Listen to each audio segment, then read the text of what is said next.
बिस्मिल्लाहिर्रहमानिर्रहीम। अस्सलाम वालेकुम स्टूडेंट्स। आज के लेक्चर में हम डिस्कस करेंगे solution of quasi linear partial differential equations. इसके लिए हम एक मेथड ड्राइव करेंगे और उस मेथड की मदद से हम quasi linear partial differential equation का सोल्यूशन फाइंड आउट करेंगे। मेथड का नाम है Lagrange's method of solution. Let u is equal to u1 of X Y and u is equal to u2 of X Y be two integral surfaces. Then du is equal to partial u1 by partial x dx plus partial u1 by partial y dy। यानी हमने solution late कर लिया कि जो हमारे पास given differential equation है उसमें दो डेरिवेटिव इन्वॉल्व होते हैं, एक x के रिस्पेक्ट और एक y के रिस्पेक्ट। तो हमने दो उसके सोल्यूशन कंसीडर कर ले, एक u1 की फॉर्म में और एक u2 की फॉर्म में। और वो दोनों क्या होंगे, इंडिपेंडेंट वेरिएबल x और y के फंक्शन होंगे। और इनको हमने सर्फेसेज का नाम दिया है क्योंकि इसमें दो इंडिपेंडेंट वेरिएबल आ रहे हैं, तो ये क्या कहलाएंगी, सर्फेसेज इनको बोलेंगे। तो यहाँ पे इसका डिफरेंशियल कैलकुलेट किया है। तो जब u का हम डिफरेंशियल कैलकुलेट करेंगे तो u1 क्या है, x और y का फंक्शन है। तो इसका पहले हम पार्शियल डेरिवेटिव लेंगे विद रिस्पेक्ट टू x, फिर साथ x के रिस्पेक्ट डिफरेंशियल लिखेंगे और फिर y के रिस्पेक्ट डेरिवेटिव लेंगे partial u1 by partial y और साथ y के रिस्पेक्ट डिफरेंशियल लिखेंगे। और partial U one by partial X D X plus partial U one by partial Y D Y, ये राइट पे आकर माइनस हो जाएगा, minus D you is equal to zero. Partial U by partial X, ये previous lecture में हमने discuss किया था कि जो यू वन का डेरिवेटिव होगा, यू का डेरिवेटिव जो एक्स के रिस्पेक्ट था उसको हमने पी से डिनोट किया था, और जो यू का derivative with respect to Y था उसको हमने स्मॉल क्यू से डिनोट किया था।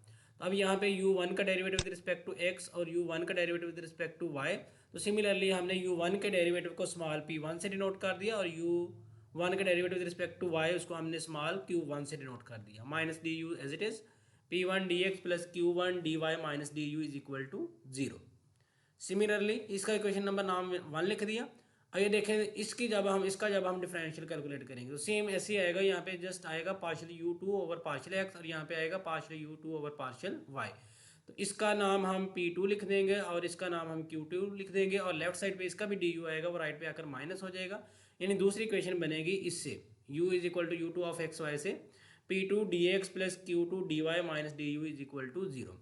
अब यहाँ पे हमारे पास ये दो इक्वेशंस हैं, इन दोनों इक्वेशन को हम साइमल्टेनियसली सॉल्व करके ये सोल्यूशन फाइंड आउट कर सकते हैं। The solution of above equation can be obtained as, अब यहाँ पे इसको मैंने क्रॉस मल्टीप्लिकेशन से सॉल्व किया है। तो उसके लिए ये है कि हम इसके पहले कोफिशिएंट्स लिखते हैं p1 q1 और यहाँ पे इसका कोफिशिएंट -1 और इसका भी p2 q2 और इसका कोफिशिएंट -1। तो दोनों के कोफिशिएंट्स को दो दो बार लिखा जाता है। नेक्स्ट पेज में देखें कैसे लिखा है कि पहली इक्वेशन में से p1 पहले लिखा, फिर q1 लिखा, फिर उसके बाद -1 यानी तीसरा कोफिशिएंट, फिर एक बार इनको फिर से यही लिखते हैं p1 q1 -1 और दूसरी इक्वेशन से p2 q2 -1 और p2 q2 -1, यानी दो दो बार हमने कोफिशिएंट्स लिखने हैं।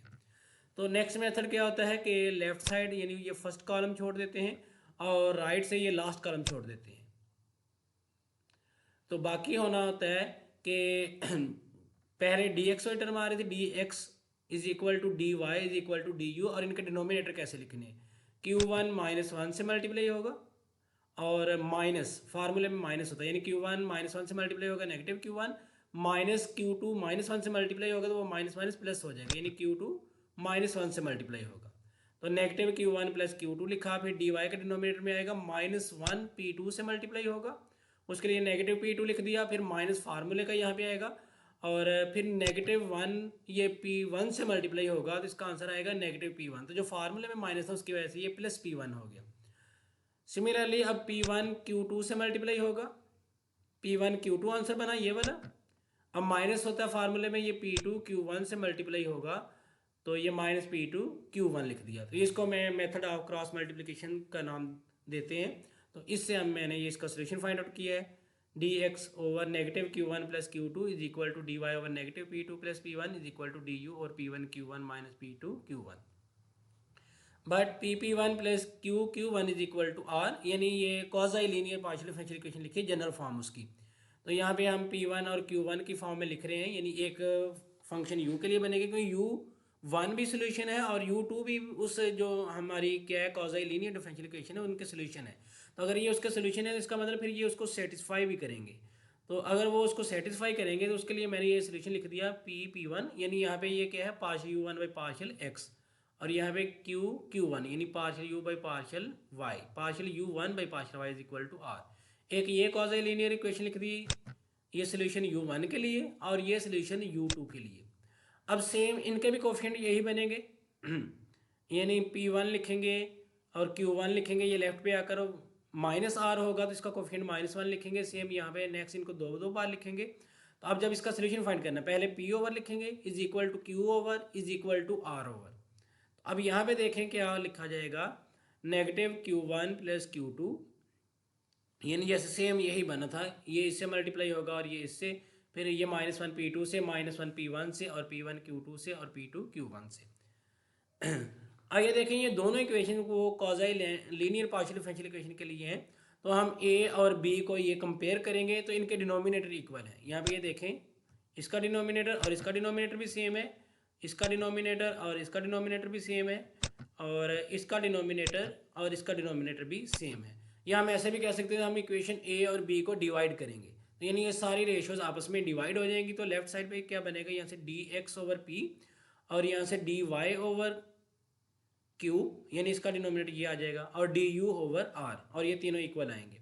From equation A and B the curve of intersection of two integral surfaces dx over p is equal to dy over q is equal to du over r। यानी इनको हम solve करके तो हम वैल्यूज निकाल सकते हैं given integral. The equation dx over p is equal to dy over q is equal to du over r is called Lagrange auxiliary और सब्सिडियरी इक्वेशन। इन जैसे हम ऑक्सिलरी इक्वेशन बनाते हैं ऑर्डिनरी डिफरेंशियल इक्वेशन में, यहाँ पे ऑक्सिलरी इक्वेशन किस तरह की फॉर्म में बनेगी, dx ओवर p क्या होगा, जो x के रिस्पेक्ट डेरिवेटिव होगा वो p होगा और जो y के रिस्पेक्ट डेरिवेटिव होगा उसका कोफिशिएंट q होगा। तो dy over q is equal to जो राइट हैंड साइड होगी उसको हम r से नोट करेंगे, du over r। The solution of quasi linear partial differential equation can be obtained using above equation, यानी इनको यूज़ करते हुए हम सोल्यूशन फाइंड आउट कर सकते हैं। तो वो हम कैसे किया करेंगे कि dx ओवर p को एक बार dy ओवर q के इक्वल लिखा करेंगे, यानी इन दो को कंबाइन करके, और इसके बाद हम इन दो को कंबाइन करके दो सोल्यूशन निकाल सकते हैं, या ये dx को लास्ट वाले के साथ भी कंबाइन किया जा सकता है। यानी कोई भी आप दो पेयर्स बना सकते हैं, dx का dy के साथ, dx का du के साथ, या dy का du के साथ, कोई भी ये पेयर्स बनाए जा सकते हैं। तो दो सोल्यूशन हम फाइंड आउट किया करेंगे। लेकिन समटाइम क्या होगा कि जो राइट हैंड साइड होगी, या ऐसा कह लें कि दो इक्वेशन को इक्वल लिखने से हमें जो सोल्यूशन है वो इजीली सोल्यूशन नहीं मिल सकता। तो अगर हम कुछ इस तरह की कंडीशन देखें कि यहाँ पे इनके कोफिशिएंट्स को किसी नंबर से मल्टीप्लाई करके ऐड करें, ऊपर वाले भी और डिनोमिनेटर वाले भी। If the above equation hold then each ratio, यानी इसको हम L से मल्टीप्लाई करें और इसको M से और इसको N से, इस तरह डिनोमिनेटर में भी L से, M से और N से, और इनको हम ऐड कर दें, यानी ये दोनों रेशोज़ को हम ऐड कर दें। तो अगर तो डिनोमिनेटर वाली रेशो यानी LP plus MQ plus NR ये ज़ीरो के इक्वल आ रही हो, यानी हमने मल्टीप्लाई इस तरह से करना है कि डिनोमिनेटर ज़ीरो के इक्वल आ रहा हो। If LP plus MQ plus NR यानी ये डिनोमिनेटर ज़ीरो के इक्वल हो जाए तो हम क्या कहेंगे कि जो नोमिनेटर है वो भी ज़ीरो के इक्वल है, यानी वो एग्जैक्ट डिफरेंशियल बन जाता है LDX plus MDY plus NDU। यानी ये कह लें कि पार्शियल डिफरेंशियल इक्वेशन को एग्जैक्ट बनाने के लिए हमें क्या करना पड़ेगा कि किसी स्केलर से मल्टीप्लाई करके इनको ऐड करें, नोमिनेटर को भी और डिनोमिनेटर को भी। तो अगर डिनोमिनेटर ज़ीरो हो जाए तो जो नोमिनेटर होगा वो भी ज़ीरो के इक्वल लिखेगा, और उसको हम क्या लिखेंगे कि ये एग्जैक्ट डिफरेंशियल है। If LP plus MQ plus NR is equal to 0, then LDX plus MDY plus NDU is equal to exact differential. That is LDX plus MDY plus NDU is equal to 0। हम इसको direct integrate कर दिया करेंगे, इसकी x के respect integration हो जाएगी, इसकी y के रिस्पेक्ट इंटीग्रेशन हो जाएगी और इसकी u के रिस्पेक्ट इंटीग्रेशन हो जाएगी, तो हमें एक सोल्यूशन मिल जाएगा। तो ये मुख्तलिफ भी हो सकते हैं, ज़रूरी नहीं कि जस्ट L, M और N की एक स्पेसिफिक वैल्यूज़ के लिए होंगे। हो सकता है कि L, M, N की डिफरेंट वैल्यूज़ के लिए भी ये ज़ीरो हो जाए, तो उससे हम एक या दो सोल्यूशन भी फाइंड आउट कर सकते हैं। नेक्स्ट एग्जांपल देखें, solve the quasi linear partial differential equation xp plus yq is equal to 3u। अब यहाँ पे स्मॉल p क्या है, ये u का derivative with respect to x, और स्मॉल q क्या है, ये u का derivative with respect to y। क्योंकि यहाँ पे जो डिपेंडेंट वेरिएबल यूज़ हो रहा है वो u हो रहा है, इसलिए मैंने ये डेरिवेटिव भी u की फॉर्म में बोले। और जो स्मॉल p का कोफिशिएंट होगा वो कैपिटल P होता है, क्योंकि जनरल फॉर्म होती है capital P into small p plus capital Q into small q is equal to capital R. तो यहाँ पे कैपिटल P की वैल्यू x आएगी, कैपिटल Q की वैल्यू y आएगी और कैपिटल R की वैल्यू 3u आएगी। The auxiliary equation is dx over x is equal to dy over y, यानी dx ओवर p, ये p की वैल्यू लिख दी और ये q की वैल्यू लिख दी, और du ओवर r की वैल्यू 3u मैंने यहाँ पे पुट कर दी। अब यहाँ पे ये दो को मैंने मिलाया और इसके बाद dx ओवर x पहली को तीसरी के साथ मिलाया, और यानी मैं तीनों पेयर लिख दिए, लेकिन हमें ज़रूरी नहीं कि तीनों पेयर लिखें, हम जस्ट दो पेयर लिखा करेंगे, या ये वाले दो लिख लें या इसके साथ ये लास्ट वाला लिख लें, यानी कोई से दो पेयर लिख सकते हैं। तीन नहीं लिखेंगे, वो मैंने यहाँ पे वैसे लिख दिए हैं, तीनों को मैंने सॉल्व कर दिया, आप तीनों में से कोई दो ले सकते हैं, इसलिए मैंने ये तीनों लिख दिए। ऑन इंटीग्रेटिंग, इसकी इंटीग्रेशन करेंगे, natural log of x is equal to natural log of y, और यहाँ पे राइट साइड पे मैंने कॉन्स्टेंट ऑफ इंटीग्रेशन ऐड कर दिया, नेचुरल लॉग ऑफ c1। ये लेफ्ट पे जाएगा, माइनस होगा natural log of x minus natural log of y, तो उसको सिंगल लॉग के फॉर्म में लिखेंगे, तो natural log of x over y is equal to natural log of c1। Anti log लेने से नेचुरल लॉग कैंसिल हो जाएगा, x over y is equal to c1। और इस तरह यहाँ से भी natural log of x is equal to 1/3 natural log of u plus natural log of c2। और यहाँ पे ये देखें 3 से आप मल्टीप्लाई भी कर सकते हैं और यहाँ से डायरेक्ट इंटीग्रेट भी कर सकते हैं यहाँ पे इसको कि 3 से मल्टीप्लाई भी कर सकते हैं और डायरेक्ट इंटीग्रेट भी कर सकते हैं, यानी 3 को लेफ्ट पे ले आए, वो मैं बोल रहा हूँ।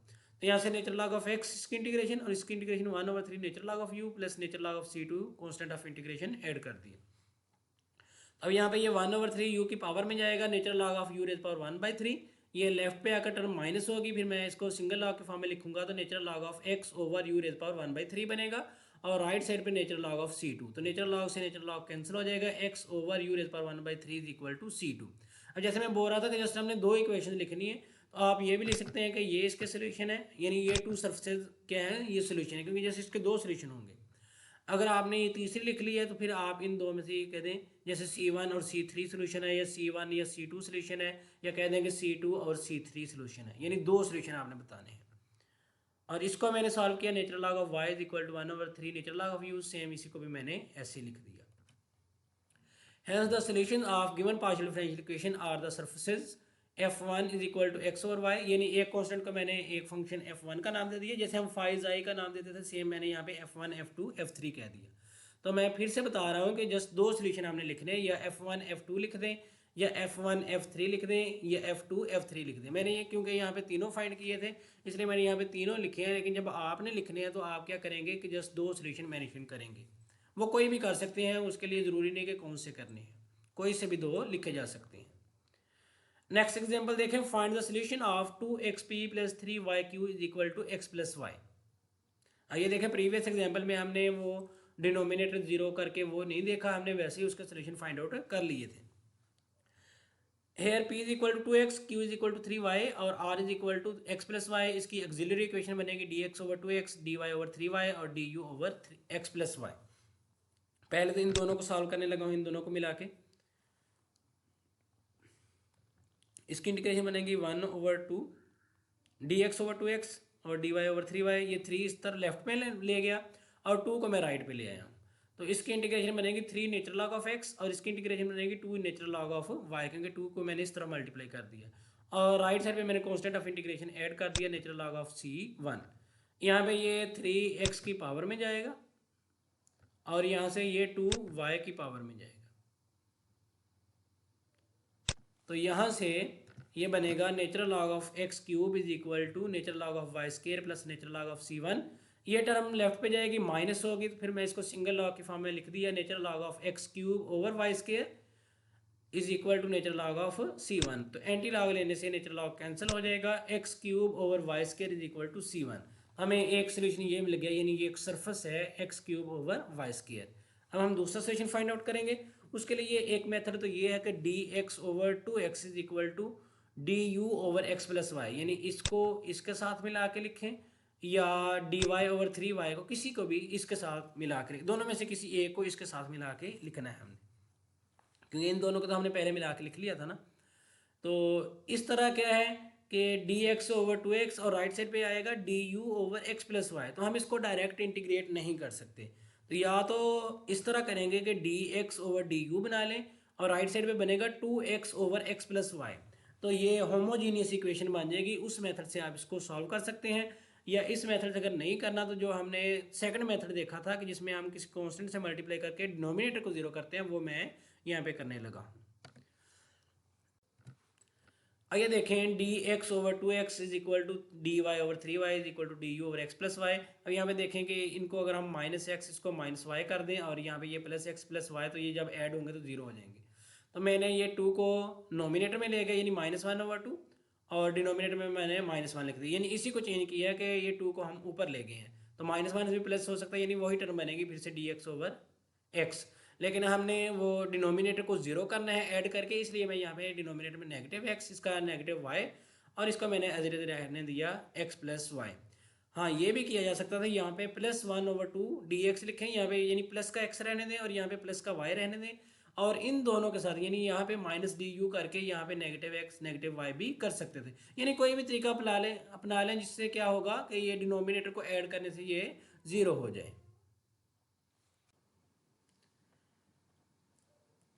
Each ratio is equal to minus one over two d x minus one over three d y plus d u, यानी ये इनको हम ऐड कर देंगे और डिनोमिनेटर को ऐड कर देंगे, तो ये देखें डिनोमिनेटर में क्या बन रहा है, जीरो मान रहा है। यहाँ में ये अनडिफाइन वाला वो कॉन्सेप्ट नहीं है, हम देखेंगे जस्ट ये एक फार्मूला अप्लाई कर रहे हैं कि ईच रेशो क्या है, डिनोमिनेटर जीरो के इक्वल हो तो जो नोमिनेटर होगा उसको भी हम जीरो के इक्वल लिखेंगे, यानी ये एग्जैक्ट डिफरेंशियल बन जाता है। Negative one over two d x minus one over three d y plus d you is equal to zero. अब हम इसको इंटीग्रेट करेंगे with respect to x y और यू, यानी हर टर्म की अलग अलग इंटीग्रेशन कर देंगे क्योंकि ये एग्जैक्ट डिफरेंशियल है। इसकी इंटीग्रेशन बनेगी minus one over two x, इसको मैंने लिख दिया नेगेटिव एक्स बाई टू, और यहाँ से ये बनेगा नेगेटिव वाई बाई थ्री, और डी यू की इंटीग्रेशन क्या आ जाएगी, यू की इक्वल आ जाएगी, और राइट साइड पे जीरो की इंटीग्रेशन क्या बनेगी, सी टू।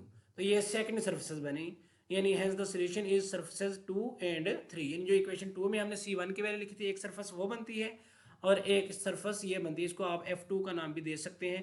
तो ये दो सोल्यूशन बनते हैं इसके।